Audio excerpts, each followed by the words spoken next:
경영학 관련 강의 영상을 올리고 있는 경영학 플러스 알파입니다. 국제경영의 세부 강론인 다국적 기업론 두 번째 영상입니다. 지난 영상에서 언급한 것처럼 다국적 기업론은 국제경영학을 비롯하여 국제경제학, 국제정치학, 국제법학 등 여러 학문들과의 연관성으로 인해 학제적인 특징을 갖는 학문입니다. 다만 다른 분야도 조금씩 언급이 되겠지만 우리는 주로 국제경영학의 관점에서 이 과목을 다룰 것임을 이해해 주시기 바랍니다. 앞으로 계속 경영학 관련 강의 영상을 받아보실 분은 지금 구독해 주시면 감사하겠습니다. 이제 영상 강의 시작합니다.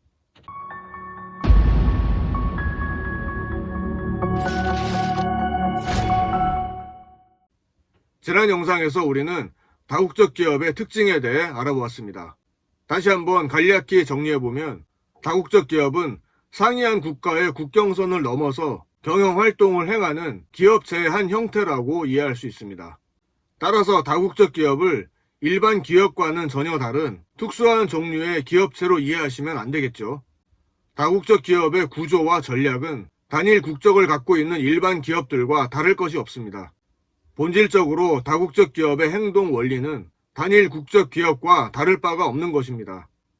이 두 형태의 기업체들 모두 추구하는 기본적인 목표는 각자 생산하는 제품과 서비스를 판매하여 이익을 극대화시키거나 생산성을 극대화시키는 등과 같은 조직의 효과를 달성하는 데 있습니다.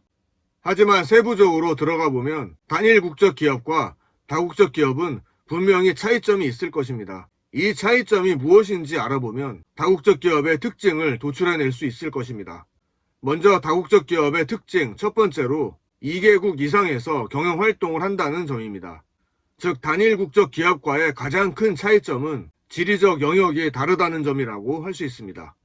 한 국가 내에서 경영활동을 수행하는 단일 국적 기업과는 달리 다국적 기업은 2개국 이상의 서로 다른 국가에서 경영활동을 전개합니다.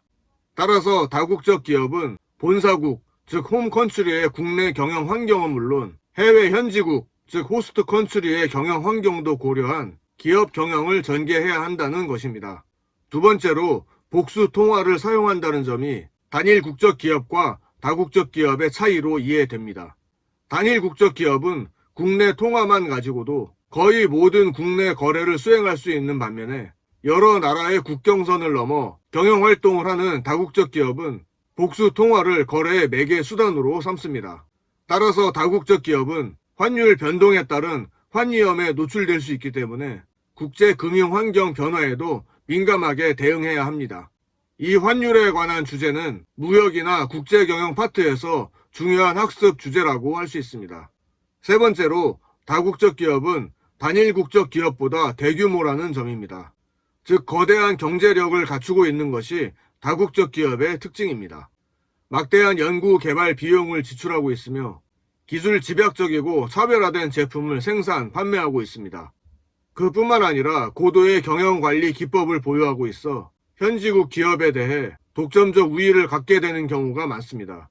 물론 이 세 번째 특징은 모든 다국적 기업이 갖고 있는 것은 아닙니다만 다국적 기업이 일반적으로 갖고 있는 특징이라고 보시면 되겠습니다. 이상 단일 국적 기업과 다국적 기업의 차이점을 세 가지로 정리해 보았습니다. 하지만 이 차이점만 가지고 다국적 기업의 특징을 모두 설명하기는 힘듭니다. 이제부터 다국적 기업의 특징을 외적 특징과 조직적 특징으로 나누어 한 번 더 정리해 보겠습니다. 먼저 외적 특징 첫 번째로 경제 규모입니다. 다시 말해 앞서 세 번째 차이점에서 언급한 것처럼 거대한 경제력으로 이해하셔도 되겠습니다. 다국적 기업은 보통 개별 국가의 GDP와도 많이 비교를 하곤 합니다. 예를 들어 2017년 기준 글로벌 매출 1위인 다국적 기업의 규모는 세계 25위권 국가의 경제 규모와 비슷합니다. 이제 국가만이 글로벌 경제의 주도적 행위자로서 경제 질서를 좌우하던 시대는 지나가고 주요 다국적 기업과 국가가 함께 새로운 경제 질서를 만들어가는 시대가 도래했다는 주장도 제기되고 있는 것입니다. 두 번째로 기술 수준입니다. 일반적으로 다국적 기업은 뛰어난 기술을 보유하고 있습니다. 글로벌 시장의 통합이 진행되면서 기술 혁신을 통해 경쟁 우위를 확보하려는 기업 간 경쟁이 더욱 격화되고 있습니다.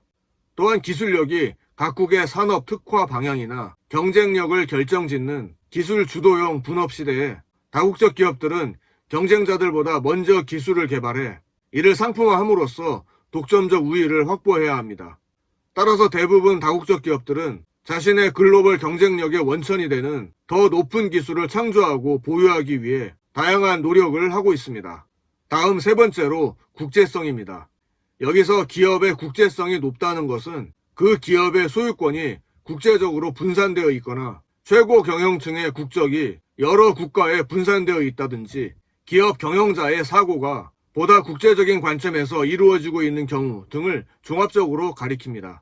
물론 세계적인 다국적 기업들 중에는 그 규모가 거대하고 국제화 수준도 높은 기업들이 많지만 국제화 수준이 높은 기업들이라고 해서 그 규모가 반드시 거대한 것은 아닌 경우도 있습니다.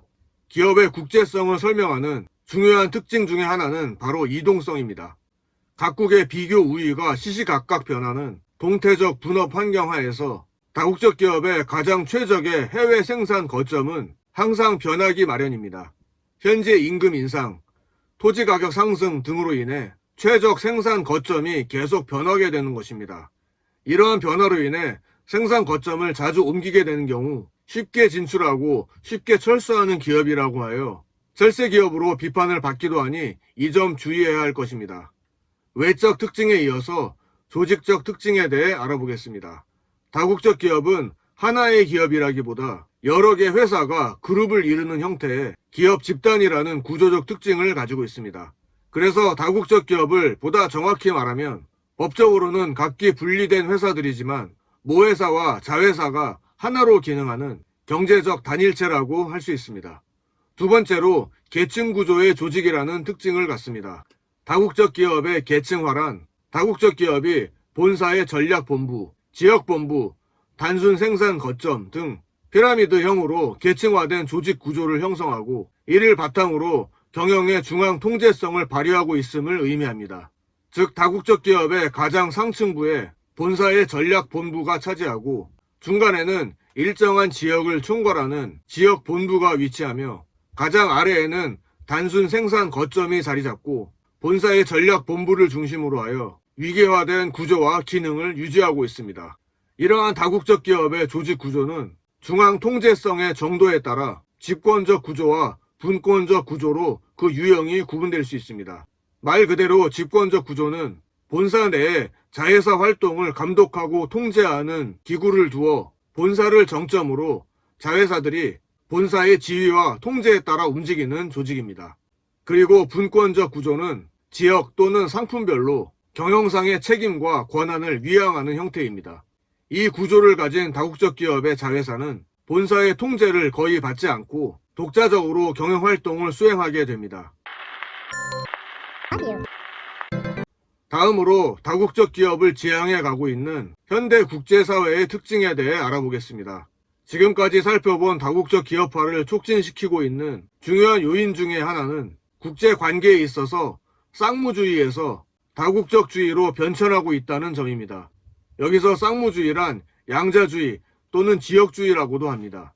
어떤 일에 직접적인 당사자 양국이 서로 의무를 지고 문제 해결을 모색하는 주의라고 할 수 있습니다. 이에 반면 다국적주의란 다자주의라고도 하는데 지역적, 공간적 한계를 넘어선 포괄적 상호주의라고 보시면 됩니다. 즉 국가 간 협력 촉진을 위해 범세계적 협의체를 두고 규범, 절차를 만들어 이를 준수하도록 하자는 접근 방식을 말합니다. 과거의 우루과이 라운드라든가 도하개발 어젠다, 그리고 WTO를 예로 들 수 있겠습니다. 대체로 2차 세계대전까지는 국가 간 경제 관계가 쌍무적으로 다루어졌습니다. 그 이후 쌍무주의의 외형, 내형적 장벽이 무너지고 다국적주의를 지향하게 된 것입니다. 이와 같은 과정에서 전후 세계 경제를 일관하여 흐르고 있는 조류는 세계 각국 경제 간의 접근 내지 밀착이라고 할 수 있습니다. 즉 단일 국가가 독자적으로 모든 생산과 소비를 해결하는 것이 아니라 다른 국가들과의 관계를 통해 해결하고자 하는 밀착성을 의미합니다.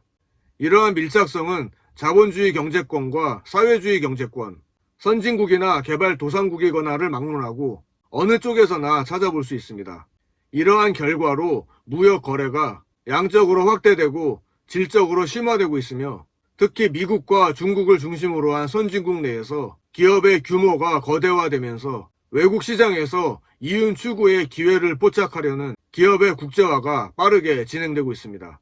이러한 국제화는 경제나 기업 경영 측면에만 국한되어 전개된 것은 아닙니다. 정치, 문화, 사회 등 모든 변화에서 국제적 감각이나 세계적 시야의 함양이 당면 과제로 논의되고 있습니다. 다만 우리가 주의 깊게 볼 것은 모든 분야에서 균형적으로 국제화가 전개되거나 진전되고 있지는 않다는 점입니다. 경제면이나 기술면에서는 국경을 초월하여 세계적 규모에서 교류가 활발하게 진행되고 있지만 정치적 측면은 아직 엄연히 존재하는 국경으로 인해 국제화의 특징을 보이지 못하고 있습니다. 이러한 현상을 단적으로 말해주고 있는 것은 민족주의나 자국지상주의의 조류가 점차 심화되고 있다는 점입니다. 즉 영국이 EU를 탈퇴하는 브렉시트라든가 미국 트럼프 대통령의 미국 우선주의 또한 지역 경제 통합에 크게 영향을 미치고 있습니다. 신자유주의가 표방하는 세계화의 추세와 반세계화 및 지역주의 추세가 충돌하고 있는 상황을 우리는 지켜보고 있습니다. 물론 정치적인 측면에서도 국제화를 해야 하는 것이 바람직한 지향점이라는 의미는 아닙니다.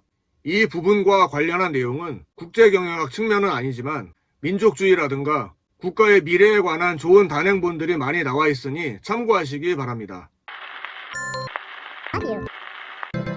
이상으로 이번 영상에서는 단일 국적 기업과 다국적 기업의 차이점을 정리해 보았고 외적 특징과 조직적 특징으로 나누어 다국적 기업의 특징을 정리했습니다. 마지막으로 다국적 기업화를 촉진하고 있는 여러 요인들에 대해 알아보았습니다. 다음 영상도 계속해서 다국적 기업과 관련된 여러 연구 내용들을 정리해 보겠습니다. 영상 내용이 여러분의 학습과 업무에 도움되셨다면 좋아요 눌러주시고 앞으로 계속 경영학 관련 강의 영상을 받아보실 분은 지금 구독해 주시면 감사하겠습니다.